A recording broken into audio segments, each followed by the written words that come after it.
Yo, what's up, aliens? AHEE here with another tutorial. So last week was a really popular video. I appreciate all the feedback on that. It was about Skrillex's bus mastering and just me breaking down it with like all the charts and everything. But a lot of y'all were asking like all these specific questions about numbers, or like, oh, does this ruin the dynamics? And I just wanted to address some of those questions by actually showing y'all what it looks like in a finished tune. Actually, three finished tunes. I'm going to be showing y'all on a dubstep track that just released on Subtronics's label called Dungeon Master. It should be out today, actually, when this video drops. And then I'm also going to show a tune that came out on Clozy's compilation on Gravitas called Jungle Groove, a collab with Murillo and Evan Fraser of Dirtwire. And then a third track, which is like a melodic dubstep track. That's a remix of this artist Slave called Waves. But here, let's get into the aggressive dubstep one first. So I want to show y'all. Also, first, I feel like I need to talk about a few other key items to really understand about gain staging and just like the levels in which gain occur. And so one of the levels of gain is actually the actual volume of the sample, like how loud it is in the waveform here.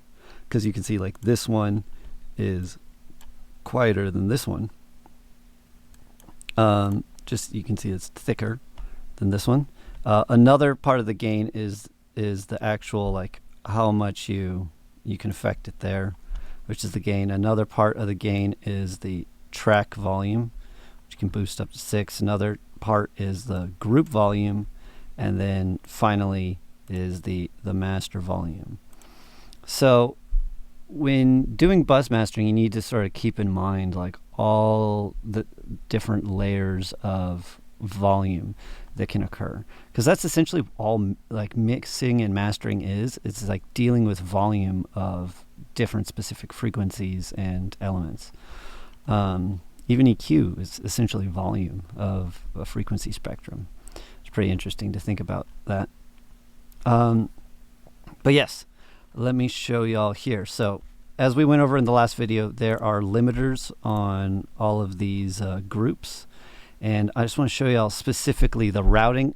Again, these bases here are going to a pre-master, and then stuff like the melodic group here is going to the master. That also has a limiter on it. But let me actually just play the song and show y'all how much is being affected, or I should say how little is being affected. Because oftentimes what I'm doing is that I'm boosting into the limiters as opposed to pulling down on the limiter itself. At other times the limiters are doing very little at all, just sort of like capping off some higher dynamics. And then also you'll notice sometimes on these groups I will have like one of my Magic Ableton racks, like the Magic Box or the Fat Rack, and some of those they actually have some clippers in those, using the saturator as a clipper in some of those, or the glue compressor that also has that built-in limiter as well. Cool. So with all that in mind, let's take a look. I'm just going to play the song and click through, and then I'll go back and talk about some of these things. I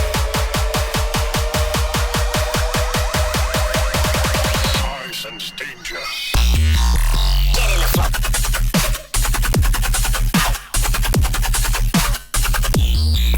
Here we go. Are you fools? Ace slap lock.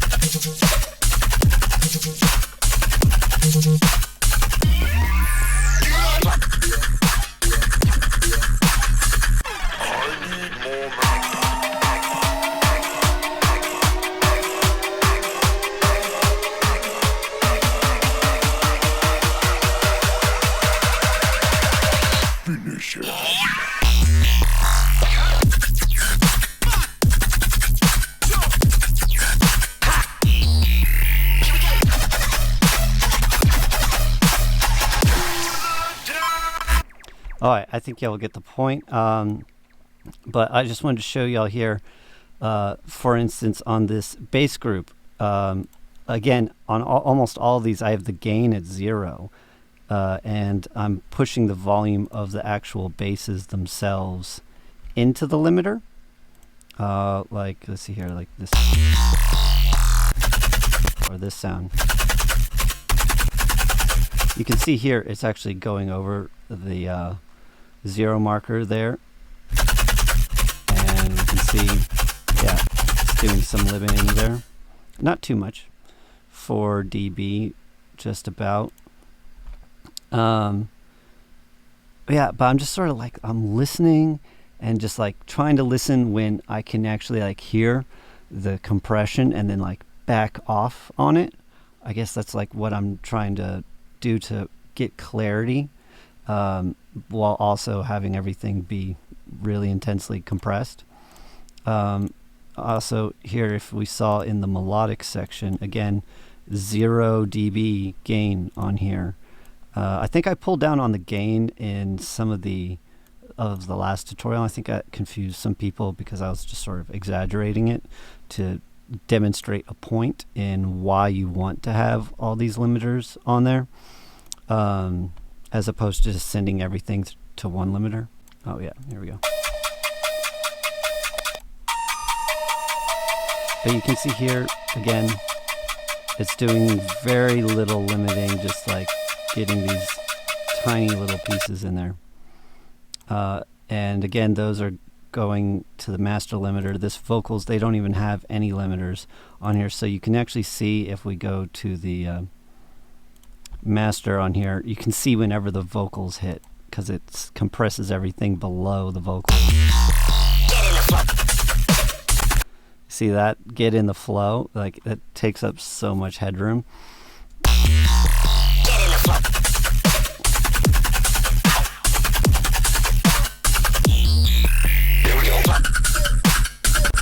You can see that, yeah, get in the flow, you know?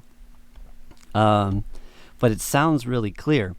That's because this pre-master here is acting as another limiter between the kick and snare, which is going to the pre-master, and then the bass, which is going to the pre-master.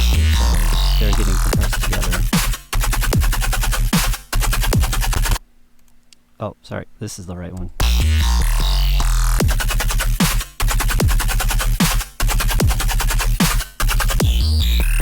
Again, 0 there.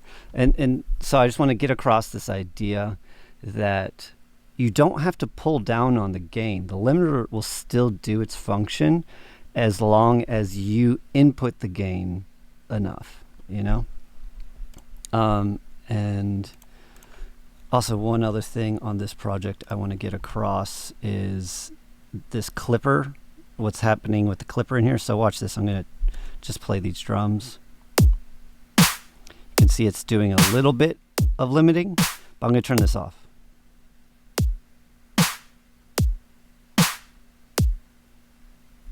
You notice how it was quieter, but it was doing more limiting? It's sort of nuts, right? Okay, so it's the fat rack. It's making it louder, literally, and making it so you don't have to compress it as much, because it is doing compression and saturation and clipping in there, and that's what is getting that fat sound. But yeah, I just wanted to get across that idea that boosting into the limiters, and this is like, you know, it's a general rule of thumb. You don't always want to do that. Sometimes, like, if I'm like, well, let's go into the next track, actually. Okay. And I'll demonstrate how I'll prove myself wrong in this next instance. Because with mixing music, there's no one way to go about getting a good mix. That's what makes mixing and mastering so confusing, is because there is no, like, do A, then do B, then do C. You know, it's not like homework where the teacher wants you to have a specific answer. This is the opposite of homework. This is literally like you're creating art, you know, and and so you're trying to, but you're like using engineering in a artistic manner. Yeah, I guess that's what I'm trying to get across here. Because there's science to this, but there's also art. Okay, so here's this, the one that was on the Closey compilation. It's called Jungle Groove. And I guess I'll just play a bit of the drop, and then as I'm playing the drop, I'll go through everything again. All right, here we go.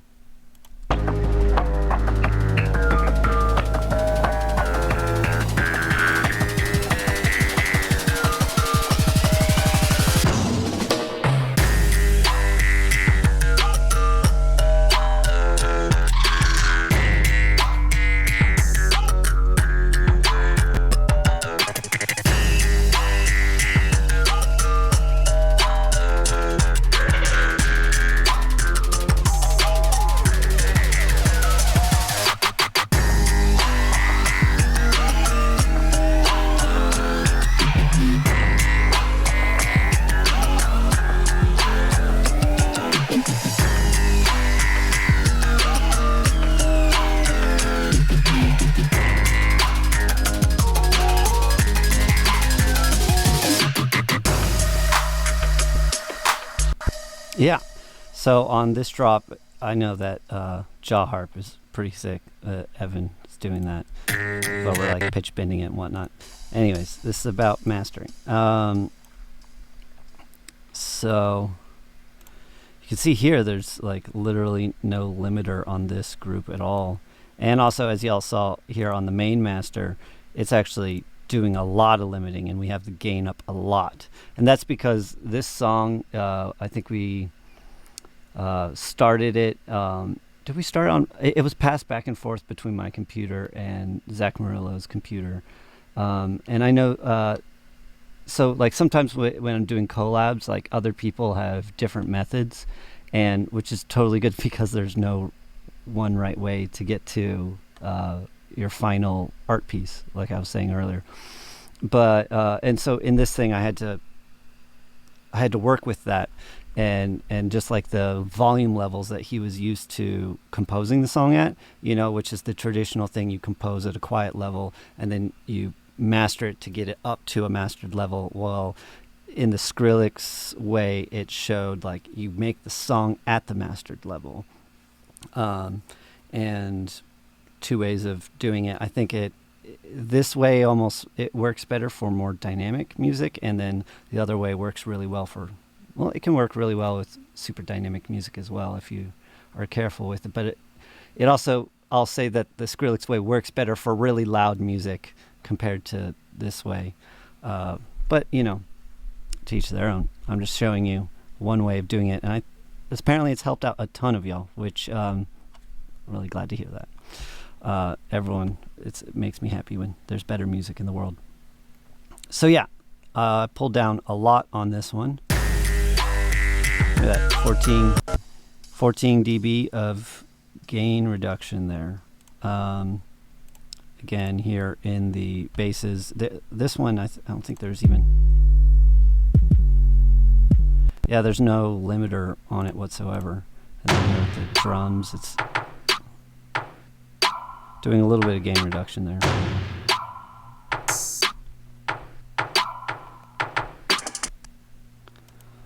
Yeah, and this was actually the preset that I saw Skrillex using, the vocal transparent one. He'd just use it on everything, especially when he was trying to like really boost a lot of gain on something. Yeah, it's a very transparent kind of sound. But you can see here, it's like, here, if I turn off the master here. Also, I wanted to show y'all the two L2s. So I had reached a mastered level with this one, but it still wasn't like bright enough. So I added in a little bit of brightness after the fact, and then just put on another limiter and just left it there. And you can see it catches little peaks here and there. I do that sometimes just so that way, if like I already like the compression feeling, because there's a difference between loudness and the feeling of compression. And so I didn't want to alter the balance of how this compressor was working because I liked that. I just wanted to add a little bit more brightness after the fact of that, and then do another limiter there. Though I've upped the brightness quite a bit in lots of stages of this track because even though this is it's a much deeper track. Somehow we don't have span. Because also another big thing is just checking what your shape looks like in span. I know I talked about in the mixing video, and so much of mixing and mastering is like blended together. So more confusion.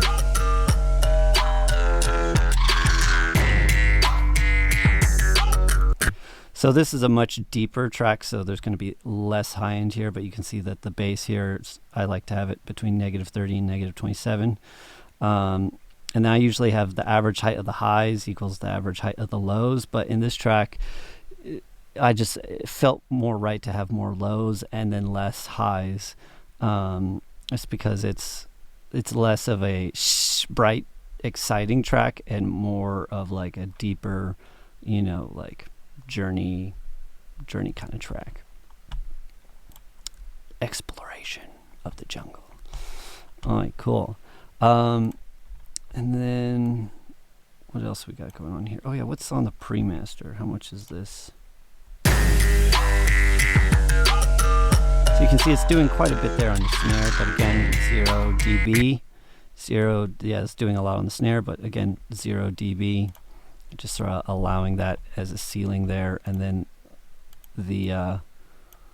these guys, the jaw harp just gets sent directly to the master, and so it's like you got this like level that the drums and the bass are hitting up against, and then the jaw harp or whatever vocal sample can ride in its dynamics up and below that. All right, let's look at the last one here. So this one just came out this week as well on his Slaves remix compilation.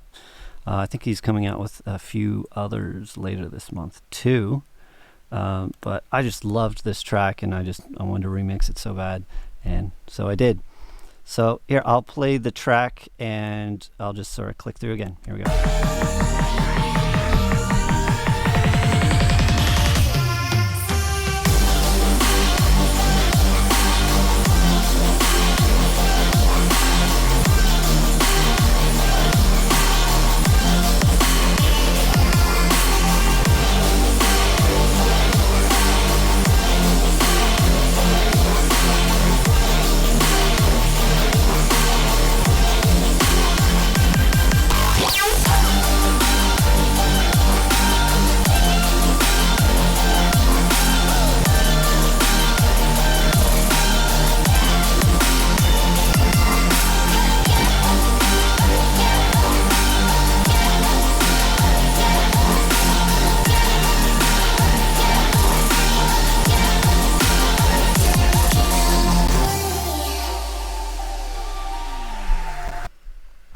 Cool.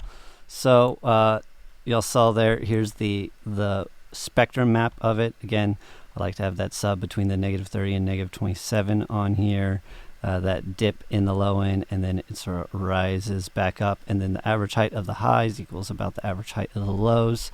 This is a bit more of an energetic track, even though it's it's laid back, it's melodic, but still there's a lot of high energy in it. So a lot of like when I'm like going through all these limiters and everything, I'm always checking back into Voxengo to like make sure that the shape of this thing, looks good. Make sure there's nothing like really jumping out that's just like going off the charts. Usually that means it's painful live. Not always, but generally. And it's like this constant checking back and forth, and then also just listening, like, do I like how it feels? Because it's not just about how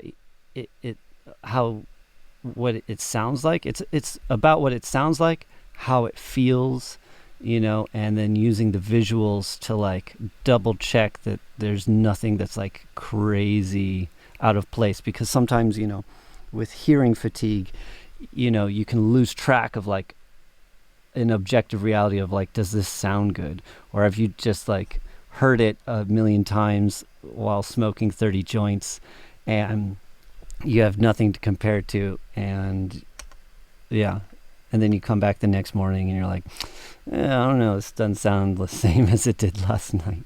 You know, of course, that classic dilemma. I've experienced that as well, for sure. But yeah, here on like the bass group,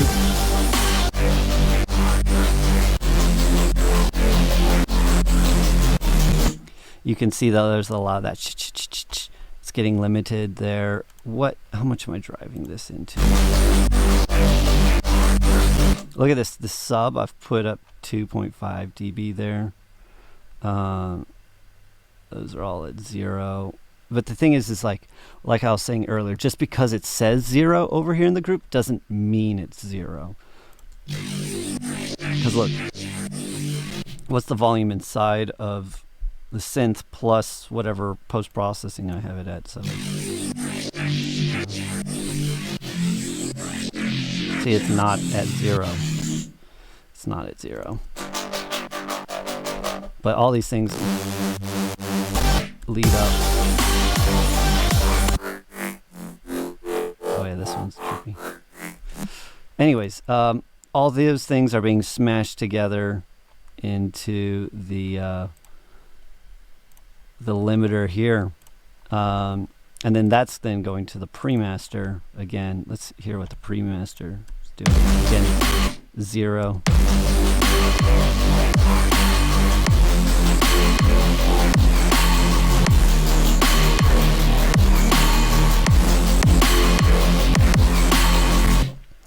So yeah, with the pre-master, it's already very loud. Let's see. I don't think I was using this ozone here to make the sub in mono. That's all that was doing. But this one, you know, it's doing a little bit of gain.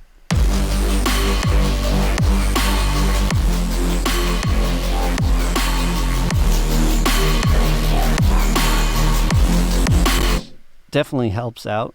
But, you know, the sound was already very close to, like the pre-master is very close to a master. But it gives a little bit of headroom there also for like the vocals that are going directly to the master to be able to stand out as well as the melodic parts in there. Look, I have the limiter on this group, but it's like not even getting anywhere close to hitting the limiter trigger, the threshold. I mean, it's just sort of on there as part of the templates, which I know a lot of y'all have checked out, and if you haven't already, definitely go check those out. But the my Magic Ableton templates, it's literally my template plus the template I saw Skrillex use plus a hybrid between the two, and they're sort of useful in different scenarios. I'll have a link below to where y'all can get those on my Gumroad. So overall, I just wanted to show y'all what 3 different tracks of mine look like with this bus mastering process, and hopefully y'all can gain something out of that. If you enjoyed this, please be sure to give it a like, and if you haven't already, subscribe. And yeah, I'll put the link below for the Gumroad, and also go listen to these tracks. I'd really appreciate that. You know, go download it, go listen to it on Spotify, pre-save it, or I should say save it now that it's out. Yeah, share it with your friends. All y'all support, I really appreciate it. All right, I'll talk to y'all soon. Peace, aliens.